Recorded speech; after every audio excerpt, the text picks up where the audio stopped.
sobre el variador de frecuencia Altivar 28. Es parte de la gama de productos eléctricos de Schneider Electric. Y la presentación va a estar dada por mi persona, José Quesada, y por el compañero Armando Sandí. Bueno, esto es para que vean el modelo, así por encimita, la que es la carátula. Y bueno, el modelo presenta varias ediciones, digamos, varios modelos eh, de diferentes potencias, como se puede ver, de 0 a 37, desde 0.37 a 2.2 kilowatts. Tenemos el modelo monofásico en 220, bueno, de 2.8 a 2.30. Y también se tiene en trifásico, lo más bajo que se tiene es de 3 kilowatts a 7.5. Y en las mismas tensiones, 208, 230, 240 tensión. En este caso, pues no vamos a enfatizar mucho, pero también existen en 400 y en 525 voltios, pero no vamos a hablar de estos, puesto que son menos comunes en la industria. Igual, presentes y a considerar, pero en caso de tener que utilizar alguno de estos, lo recomendable es que todos vayan al manual, ya que este tiene una lista extensa y detallada que en esta presentación no vamos a poder abarcar totalmente, puesto que son probablemente unas 18 páginas del PDF en las que solo hay recomendaciones, precauciones y prohibiciones en el uso de el variador de frecuencia. Así que vamos a empezar a verlas, más que todo las de mayor importancia o las principales. Bueno, aquí tenemos eh, los modelos en monofásico y en trifásico en las tensiones que se mencionaron.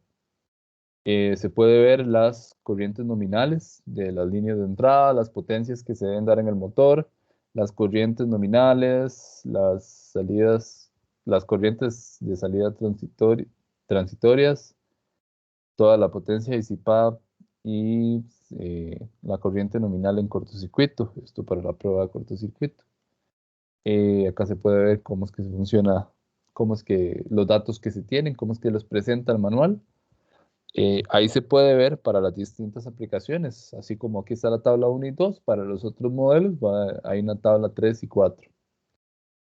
Luego llegamos a la tabla número 6, que esta tabla lo que hace es enseñarnos las distintas especificaciones que tiene el equipo. Aquí podemos ver las especificaciones del grado de protección que tiene. Vemos que tiene la NEMA 1, la IP20. Se puede ver que se tiene todas las especificaciones que tiene la máquina dependiendo de lo que se necesite. Vemos la resistencia a las vibraciones, el grado de contaminación, cuánto, cuánto se protege el variador, cuánta es la humedad relativa máxima, valores básicamente que la persona encargada va a tener que revisar a la hora de eh, seleccionar la máquina, bueno, el variador de frecuencia, o a la hora de seleccionar a dónde va a colocarse este, porque pues no se puede seleccionar muy largo del equipo, puesto que sería contraproducente, y si las condiciones del equipo son complejas, no se puede ubicar ahí. Entonces, pues hay que tener en cuenta todos estos factores y ciertos valores que pueden servir para el mantenimiento, como por ejemplo la resistencia a las vibraciones que tiene este equipo. Luego, se tienen ya las especificaciones eléctricas. Aquí va enseñando por tipo de modelo. Repetimos, los modelos en los que nosotros nos estamos basando son estos dos primeros, principalmente las recomendaciones que se dan para estos dos primeros equipos. Pero vemos que el manual es muy extenso a la hora de explicar cuáles son las condiciones, cuáles son los rangos que manejan, a nivel de tensión, a nivel de corriente. Vemos las frecuencias que puede manejar, las condiciones nominales, cuántas fases admite cada modelo. Esto pues también se veía en la otra tabla, en la tabla número 1, se puede ver cuáles son los modelos que engloban el rango que aquí se menciona. Y pues básicamente se tienen todos los datos antes mencionados. Proseguimos para que no se haga tan largo esta presentación. Igual cuando se necesite, repetimos, cuando se necesite saber, se puede consultar. De hecho, también se pueden consultar las dimensiones del equipo, según el modelo. Se puede consultar los materiales que tiene el equipo, todo lo necesario para la ubicación, para la planeación de cómo se va a colocar. Aquí tiene una serie de precauciones para la instalación, es más que todo, volvemos a lo mismo, para el entorno. Y una de las principales es esta sobre las condiciones, el espacio libre que tiene que tener este variador. No es, o sea, no es tan sencillo como colocarlo, no es tan sencillo como saber cuánto es el tamaño que involucra este variador y colocarlo. Por ejemplo, por dar así un ejemplo al azar, si se tiene, si se tiene un espacio entre dos máquinas que no cumpla con estas 2 pulgadas que se tienen que dar, eh, pues no se podría colocar este equipo, puesto que se necesita estos espacios para la ventilación. Volvemos a lo mismo, los modelos determinan cuánto es este espacio, de ahí que le dan este valor D. Dice que para arriba y para abajo ocupamos las 2 pulgadas, pero aquí podemos ver, según las condiciones, cuánto es el espacio que se necesita. En los modelos que volvemos a lo mismo, los modelos que se están pasando, son estas 2 pulgadas las que se manejan. Y igual se tienen muchas más recomendaciones en el catálogo para la instalación. Se tiene, por ejemplo, que este tiene que ser colocado en posición vertical.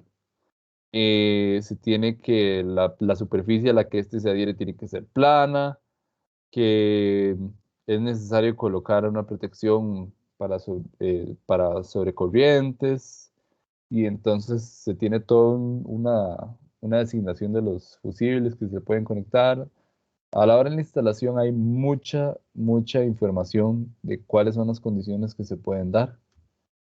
Luego, acá se tiene cómo es que se da el acceso a las diferentes partes. Bueno, en este caso aquí podemos ver las terminales de control, las terminales de potencia que tiene el equipo. Bueno, se me olvidó mencionar que existen unas fórmulas para el tamaño del gabinete.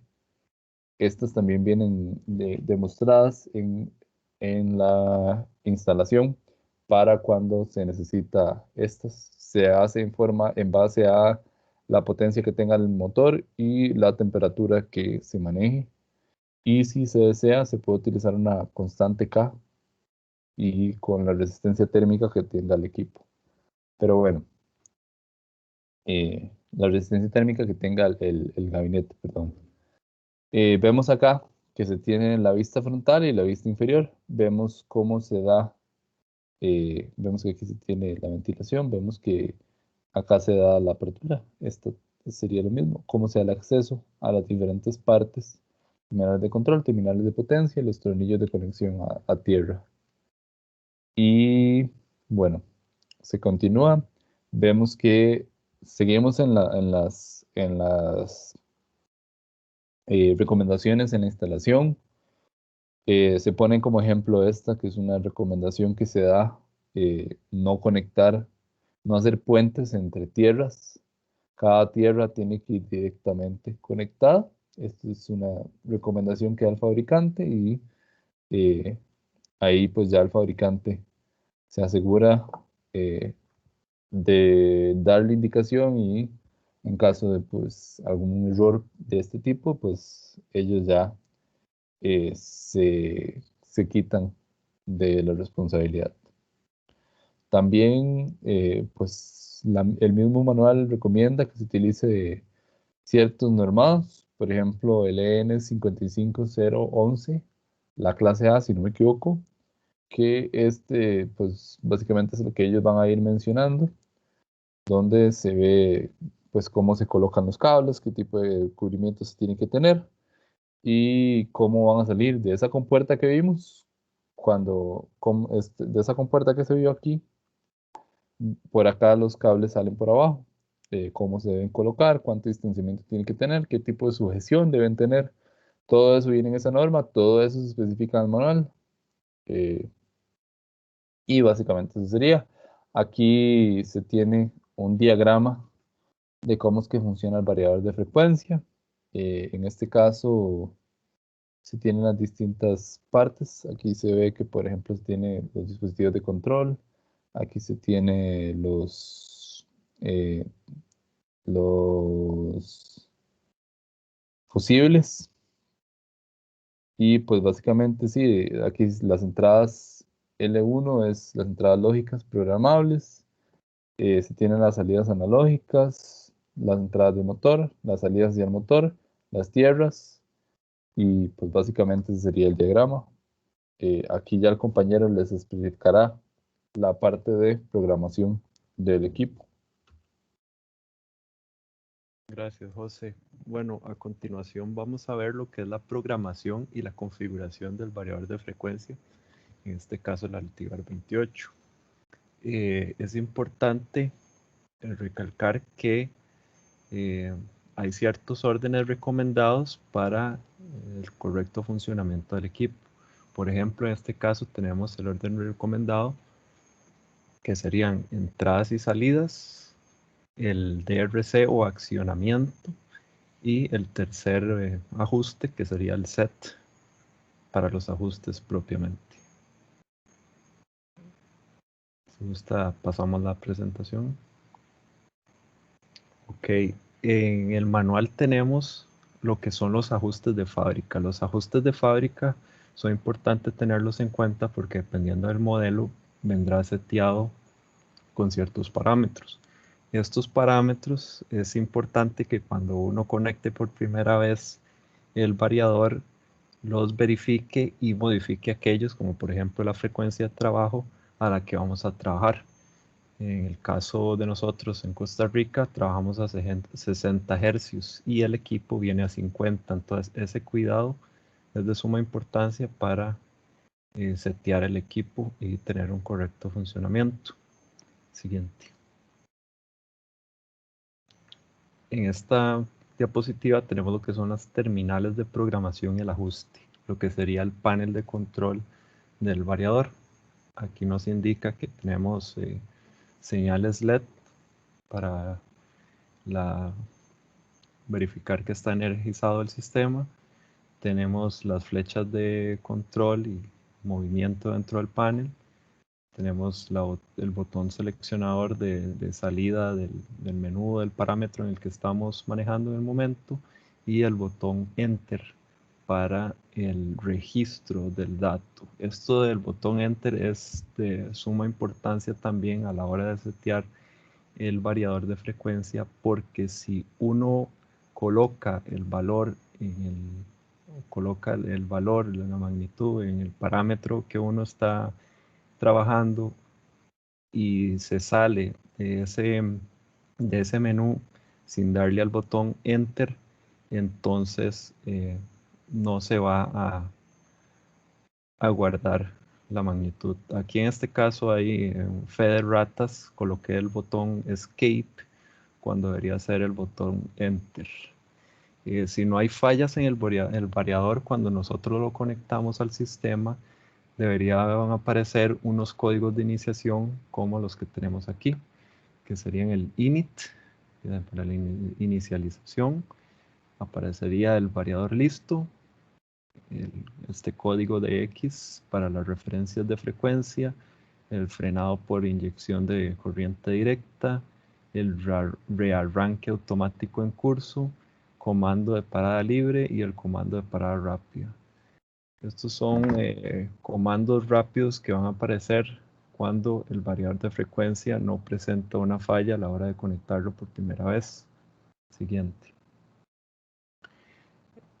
Cuando vamos a manipular el panel de control, vamos a tener acceso a los menús de la siguiente forma y en el orden recomendado. Nosotros cuando trabajamos, como mencioné inicialmente, va a venir seteado a 50 Hz y es importante ajustar el valor a los 60 Hz con los que trabajaríamos aquí en el país o independiente, o como es, dependiendo del equipo pues que tengamos en la fábrica conectado. Si se necesita 50, bueno, ahí se dejará seteado a 50 Hz. Entonces, siguiendo el árbol del menú,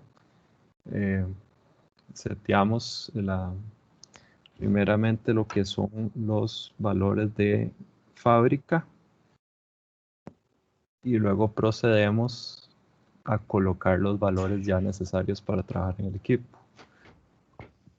Ahí si gusta la siguiente, por favor. Dentro de cada menú, dentro de cada sección que teníamos anteriormente, vamos a tener un submenú, por así decirlo, donde ya vamos a poder ingresar los parámetros y asignar los valores que nos interesan. Hay tres tipos principales de parámetros, como lo serían la visualización, el ajuste y la configuración. La visualización es para mostrar el valor que tiene el variador en este momento. El ajuste se puede cambiar en el variador mientras está funcionando, está detenido, pero la configuración solo se puede modificar cuando el controlador está detenido y el motor nos está frenando. Se pueden ver los datos de configuración, pero no se pueden manipular cuando está trabajando el controlador. Si gusta, damos a la diapositiva anterior un momentito para definir ahí unos parámetros. Anterior. La anterior. Sí, la anterior Yo voy con es delay. también. Ok, aquí en el acceso a menús se me olvidaba aclarar que tenemos 4 menús principales que van a ser el ajuste, el accionamiento, la asignación de entradas y salidas y la supervisión.